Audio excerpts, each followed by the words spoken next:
September 2009, it was an ordinary Saturday. We'd had a nice day out and supper in the evening, and John collapsed about 10:15. When we eventually got to the hospital and got it all sorted out, we found out that he'd had a subarachnoid hemorrhage in his brain, and he was on a life support machine. Taken up to Southampton Hospital, where he received a coiling procedure. He was up there for a few weeks, and then he came back to Bournemouth, where he suffered a urine infection, back in intensive care, and had a stroke. Then he went through the general ward, Christchurch rehabilitation. He was there a few weeks, and he collapsed and had a different type of bleed, a subdural hematoma. So we went back to Southampton Hospital. After that, we were discharged back to Poole Hospital for rehabilitation. That was the brain injury unit that we wanted John to be in. And after a few weeks there, it happened again. He started to come home for home visits. I noticed something wasn't right. Took him back, another scan, and he had another subdural hematoma. So we were back to Southampton, where he had burr hole procedure again for the second time. And altogether he was in hospital 7.5 months before he was discharged home. We coped in different ways, didn't we? Obviously John wasn't aware for a lot of the time what was happening, and for me it was very traumatic. I was trying to hold down my business, get up early, sort that out, go into the hospital, stay with John as long as possible. And I think you survive on adrenaline and family and friends supporting you. Friends brought me around food because I wasn't eating, and the hospital staff as well. They're fantastic and they supported you.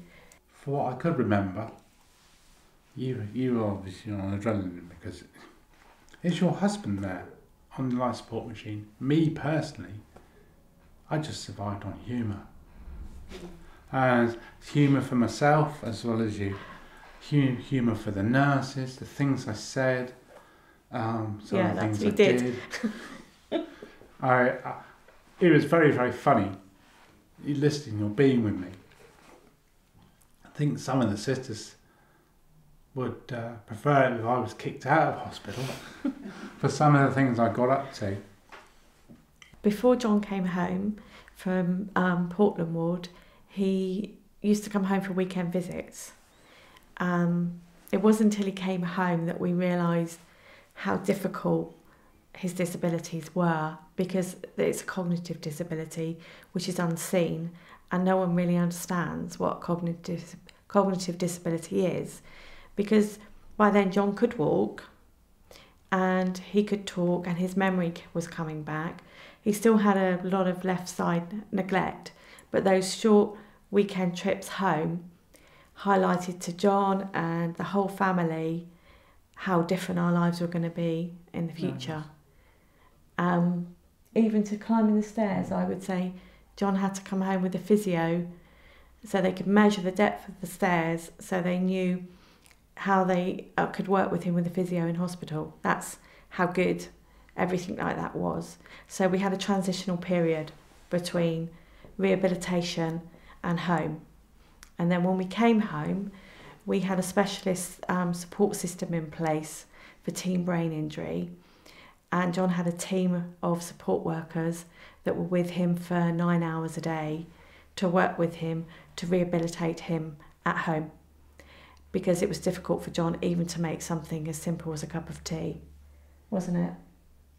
I left hospital, was discharged, I came home a permanent way, and Team Brain backed me up with a support worker all the time called Jax. She was very good. You had a team, you didn't just have one person. And there was a couple of other girls, but I had backup in a lot of things, working in the garden, working in the workshop, doing this, doing that, cooking, all that day-to-day sort of jobs.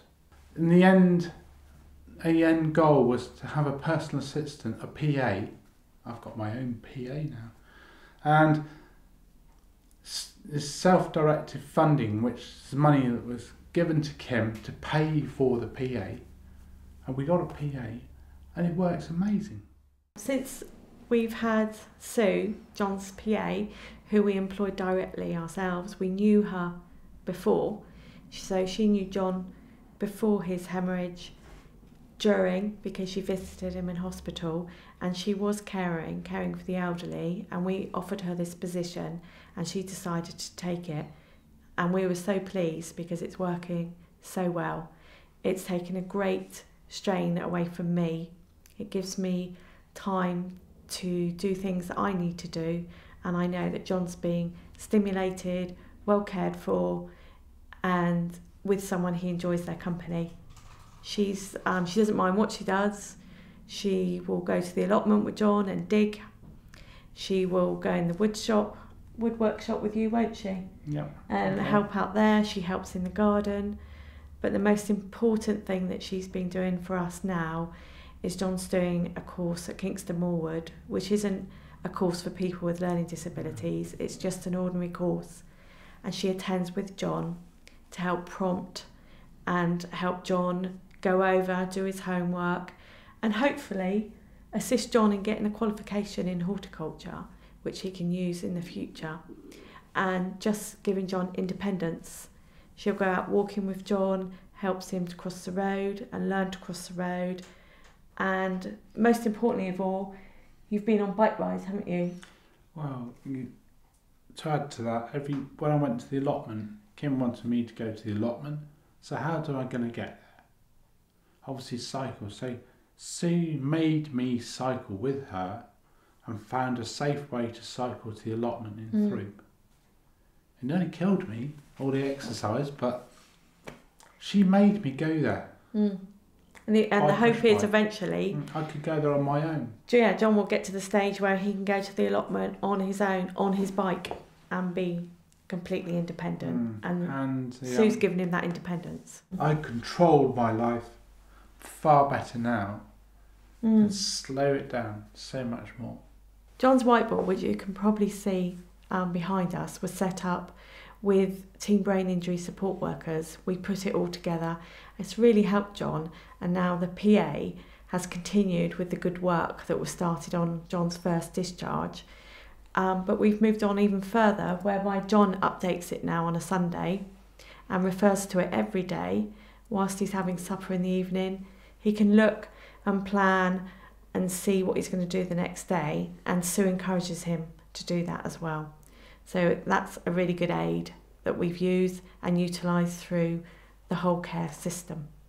We've also been able to have some self-directive respite funding, which is enabling me to have a wonderful trip with my daughter, my youngest daughter. After all the trauma we've been through together with John, we've planned a backpacking trip, and we're going away for 4 weeks. Everything's sorted out for John.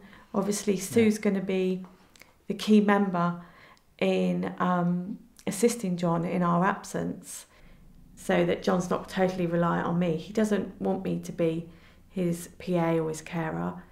He wants me to be his wife, and I want to be John's wife. I don't want to be his full-time carer or PA.